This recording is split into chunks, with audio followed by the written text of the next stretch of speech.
हाँ तो dear student, myself V K Gupta. और आज फिर 3 जुलाई को तीसरा ऑप्टिक्स का लेक्चर है अपना। हाँ तो हम कल जो 2 जुलाई को जो लेक्चर हमने डिसकंटिन्यू रह गया था, तो हम उसको आज कंटिन्यू करेंगे। तो कल हम बता रहे थे आपको फर्मट प्रिंसिपल और परावर्तन का नियम। क्या बता रहे थे? फर्मट सिद्धांत और इससे परावर्तन के नियम, परावर्तन का नियम ये बता रहे थे। और इसमें मैंने बताया था परावर्तन का फर्स्ट पार्ट और सेकंड पार्ट। फर्स्ट पार्ट हमने प्रूव कर दिया था। अब हम आते हैं फर्मट सिद्धांत से परावर्तन के नियम का दूसरा पार्ट। तो दूसरा पार्ट हमने बताया क्या था कि angle of reflection equal angle of incident equal to angle of reflection. तो कल हमने एक फिगर बनाया था और उस फिगर के बाद हम कंटिन्यू करेंगे। ये फिगर था हमारा कल वाला, ये फिगर था। तो परावर्तन का दूसरा नियम, दूसरा भाग, नियम का दूसरा भाग है। तो इस फिगर को मैं एक बार ब्रीफली कर दूं, वैसे कल हम डिटेल समझाई थी आपको। तो ये एसी एक मिरर है, दर्पण, और यहाँ पे एक एस बिंदु पर प्रकाश का सोर्स रखा हुआ है। वो लाइट को एमिट करता है, और लाइट को एमिट करता है तो उत्सर्जन के बाद लाइट मान लेते हैं एक बिंदु ओ से टकराती है, और बी बिंदु पर हम लाइट को डिटेक्ट करते हैं।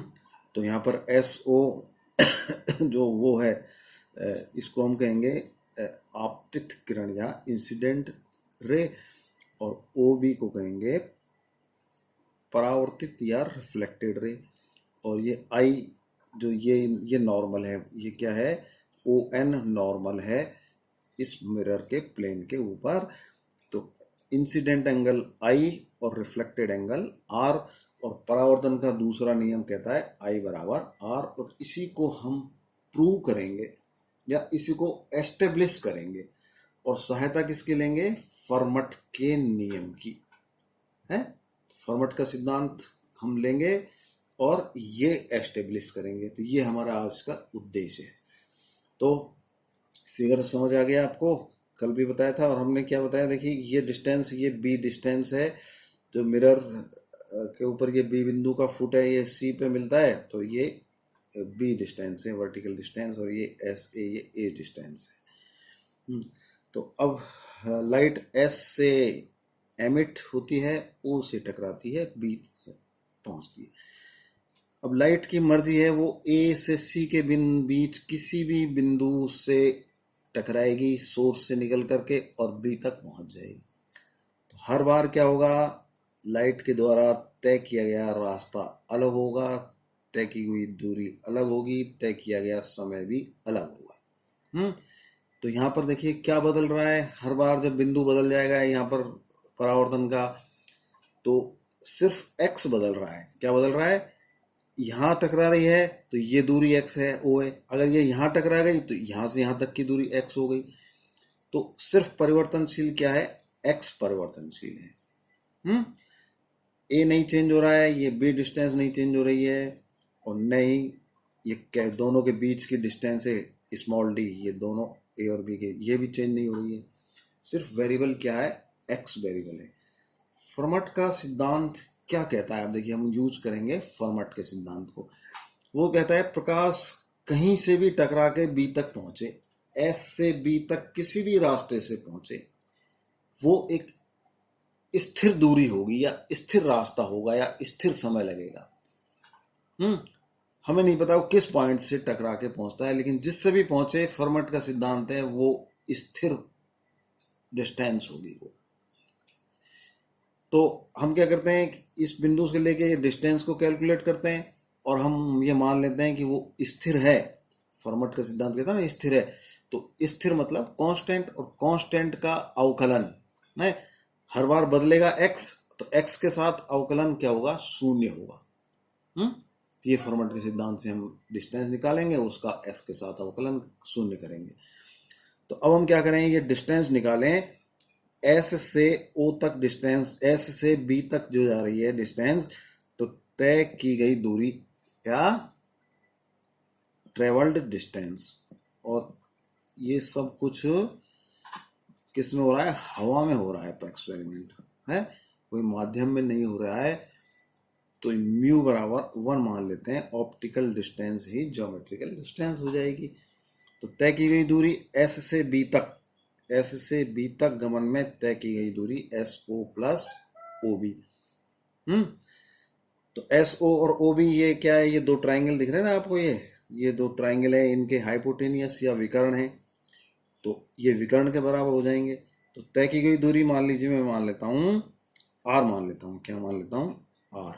तो आर बराबर एस ओ, एस ओ अब आ जाइए, देखिए इस फिगर से आ जाइए, एस ओ विकर्ण है, विकर्ण का स्क्वायर बराबर पढ़ते हैं लंब का स्क्वायर प्लस आधार का स्क्वायर, पाइथागोरस थ्योरम है ना। तो एस ओ को हम इस ट्राइंगल इसमें मान लेते हैं। तो एस ओ का किसके बराबर होगी? अंडर रूट, इसको मैं मान लेता हूँ ए स्क्वायर, लंब का स्क्वायर प्लस एक्स स्क्वायर। तो ये एस ओ हो गया। ये और ये ओ बी, तो ओ बी किसके बराबर हुआ? देखिए ओ बी इस वाले ट्राइंगल में आ जाइए, ओ बी सी में। तो ये विकर्ण का स्क्वायर बराबर, फिर एक बार लंब और हाइप उसके स्क्वायर के बराबर कर दें। तो यहाँ पर मैं इसको लंब का स्क्वायर प्लस, अब ये डिस्टेंस यहाँ से यहाँ तक की कितनी है? D minus x, D minus X का स्क्वायर। तो ये मेरे पास ये डिस्टेंस आई। अब देखिए ये बिंदु परावर्तन का बदलने के साथ ये डिस्टेंस बदलती हुई प्रतीत होती है, लेकिन फर्मट सिद्धांत क्या कहता है? ये किसी बिंदु से पहुंचे टकरा करके, लेकिन ये दूरी स्थिर रहेगी। क्या रहेगी? स्थिर। तो फर्मट सिद्धांत को हम रफ वर्ड में ले सकते हैं, फर्मट सिद्धांत के अनुसार, किसके अनुसार? फर्मट सिद्धांत के अनुसार, फर्मट सिद्धांत के अनुसार क्या होगा? This R is constant. X बदल जाए, हर बार एक्स बदल जाएगा, लेकिन आर नहीं बदलेगा। क्या होगा? आर नहीं बदलेगा। तो अब हम क्या करें? इस एक आर का एक्स के साथ डिफरेंशिएट करें, अवकलन करें। और कांस्टेंट का अवकलन क्या होता है? शून्य है। तो हम क्या लिख सकते हैं? स्थिर राशि का अवकलन, आर का अवकलन एक्स के साथ क्या हो जाएगा? D R upon D x. ये क्या होना चाहिए? शून्य होना चाहिए। तो ये फर्मट सिद्धांत से है ये चीज। ये किससे है? ये फर्मट सिद्धांत से है ये। तो अब आप देखिए इस आर का, हम को इस इक्वेशन को नंबर 1 रख लें, तो नंबर 1 का एक्स के साथ अवकलन कर लीजिए। तो मैथ्स के स्टूडेंट हैं, अवकलन वेरी सिंपल। तो मैं अवकलन लिखता हूं, है D R upon D x, D R upon D x बराबर क्या हुआ? अब देखिए अंडर रूट का अवकलन है ना, अंडर रूट का मतलब पावर हाफ, और हाफ का अवकलन जानते हो ना, एक्स की पावर 1/2 का 1/2 रूट एक्स। और यहाँ पर देखिए एक्स स्क्वायर आ रहा है, तो फिर एक सेकेंड अवकलन उसमें 2x हो जाएगा इसका। तो खैर मैं लिखता हूँ, मैथ्स के स्टूडेंट हैं, आप समझ जाएंगे। तो पहली राशि का पहला जो है इसका अवकलन क्या हुआ? 1/2 under root A square plus X square, और इस एक्स स्क्वायर का फिर 2x। ठीक है। ये आगे इस राशि का अवकलन, इसका अवकलन कितना होगा? ये है ना, इसका अवकलन 1/2 under root B square plus D minus X का स्क्वायर। अब डी माइनस एक्स का स्क्वायर का अवकलन, और तो ये आ जाएगा 2d माइनस एक्स, और देखिए x क्या है, माइनस में है, तो माइनस से ये सारी राशि एक माइनस एक से और गुना कर देंगे, तो ये इसका अवकलन आ गया। ये आप देखिए, मैथ्स के स्टूडेंट हैं, अवकलन आप जानते हैं, मैं इतना मानता हूँ। और फर्मट सिद्धांत अब हम अप्लाई करें तो ये किसके बराबर आना चाहिए, ये बराबर होगा 0 के। फर्मट सिद्धांत ये है। तो अब हम इसको 0 करके थोड़ा मैथमेटिकली इजी कर लेते हैं। ये 2 से 2 कैंसिल हो जाएगा, और यहाँ क्या बच जाएगा, ऊपर तो बच जाएगा x, और नीचे क्या बच जाएगा, under root A square plus X square.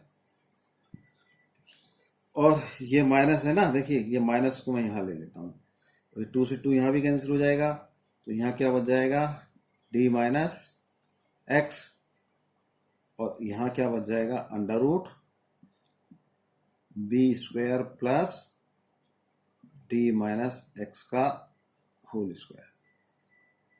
तो ये फिर एक चीज 0 के बराबर, तो इस 0 के बराबर मतलब ये इसके बराबर।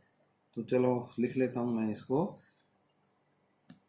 x upon under root A square plus X square बराबर D minus X upon under root B square plus D minus X का स्क्वायर। तो हमने फर्मट सिद्धांत अप्लाई के बाद निकाला, ये शर्त आई। अब ये राशि किसके बराबर है और ये राशि किसके बराबर है, ये हम उस ट्राइंगल से देखते हैं। देखिए ट्राइंगल में एक फॉर्मूला आप जानते हैं, साइन बराबर क्या होता है, साइन बराबर होता है लंब बटे कर्ण है। क्या होता है, साइन बराबर परपेंडिकुलर अपॉन हाइपोटेन्यूस, लंब बटे कर्ण। तो अब देखिए इस ट्राइंगल में, देखिए कौन से में, एस ए ओ, देखिए वापस आइए, ट्राइंगल कौन सा, एस ए ओ है, कौन सा ट्राइंगल, एस ए ओ। तो एस ए ओ में ये एंगल, ये देखिए ये किसके बराबर है, आई के बराबर है। तो हम ये आप जानते हैं, ये भी एंगल किसके बराबर हो गया, आई के बराबर। और ये एंगल आर के बराबर है, तो ये एंगल भी किसके बराबर हो गया, आर के बराबर हो गया। अल्टरनेट एंगल बोलते हैं ना अपन इसको, एकांतर कोण। तो अब इस ट्राइंगल में देखिए एस ए ओ, तो एस ए ओ में ये एंगल है, तो ये लंब हो गया, ए ओ लंब हो गया, ये एक्स के बराबर हो गया। क्या हुआ, साइन आई बराबर, मैं इसको अलग से ऐसे लिख देता हूं, देखिए साइन आई बराबर लंब ए ओ अपॉन कर्ण ओ एस। तो किसके बराबर हुआ, ए ओ तो किसके बराबर हुआ, एक्स, और कर्ण किसके बराबर हुआ, एक्स स्क्वायर प्लस ए स्क्वायर का अंडर रूट, किसके बराबर हुआ, एक्स स्क्वायर प्लस ए स्क्वायर का अंडर रूट। तो ये साइन आई के बराबर हो गया। तो ये चीज फिर आप देखिए, ये किसके बराबर हो गया, यहां पर ये हम इसको साइन आई के बराबर लिख दें, है लंब और ये कर्ण। अब दूसरा जो ट्राइंगल है ओ बी सी, इसी तरह से ये एंगल आर हो गया, ये लंब हो गया, ये डी माइनस एक्स के बराबर हुआ, और कर्ण कितना हो गया, बी स्क्वायर और डी माइनस एक्स स्क्वायर दोनों का सम का अंडर रूट। तो साइन आर किसके बराबर हो गया, डी माइनस एक्स हो गया ना लंब, और ये हाइपोटेनियस, ये किसका square, B square plus D minus X square. तो आ जाइए नीचे, फिर D minus X B square plus X square, तो ये क्या हो गया, साइन आर, साइन आई बराबर साइन आर, आई बराबर आर। ये क्या है, परावर्तन का नियम। तो हमने क्या किया, फर्मट प्रिंसिपल का यूज किया और डिस्टेंस को कांस्टेंट माना, और परावर्तन के नियम की स्थापना कर दी। यही हमारा उद्देश्य है। अब मैं इसका जो सेकंड पार्ट और है कि फर्मट के नियम से, सेकंड पार्ट नहीं, फर्मट के नियम से अपवर्तन के नियम की स्थापना, तो वो हम कल करेंगे। तो कल हमारा होगा फर्मट के नियम से अपवर्तन के नियम की स्थापना। ठीक है, तो थैंक यू।